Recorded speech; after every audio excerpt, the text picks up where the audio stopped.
Hello everyone, কেমন আছো তোমরা সবাই? আজ হলো মহাষষ্ঠী। সন্ধেবেলা রয়েছে একটা প্রোগ্রাম, তাই সকালবেলা উঠেই স্ক্রিপ্টের কাজ কমপ্লিট করলাম।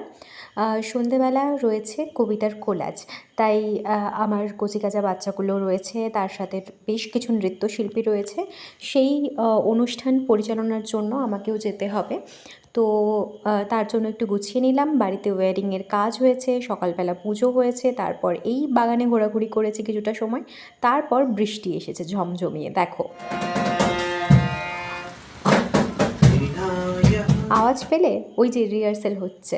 এইটা সম্ভবত সপ্তমী বা অষ্টমীর দিনের রিহার্সাল চলছে। আর এই যে আমি সেজেগুজে তৈরি, ওই তখন কটা 5:30 মতো বাজে, তখন আমি তৈরি হয়েছি। যদিও বেশ কিছুটা দেরিতেই অনুষ্ঠান শুরু হয়েছে, সময় মতো আমরা স্টেজ পাইনি, তাও ভালো মতো অনুষ্ঠান করে এই যে অনুষ্ঠানের একদম শেষের দিকের একটা ক্লিপস তোমাদের দেখালাম, তখন ওই 10টার কাছাকাছি বাজে, প্রায় প্রাঙ্গণ ফাঁকার। তারপর মাকে ভালো করে দর্শন করে, মায়ের মুখটা ভালো করে দেখে তারপর চললাম বাড়ির পথে। ও হ্যাঁ, বাড়ির পথ তো জানো এখন পুরো আলোর রোশনাইতে ভরা। যে কটা দিন মা আছে, এই আলোর রোশনাইটা বেঁচে থাকুক।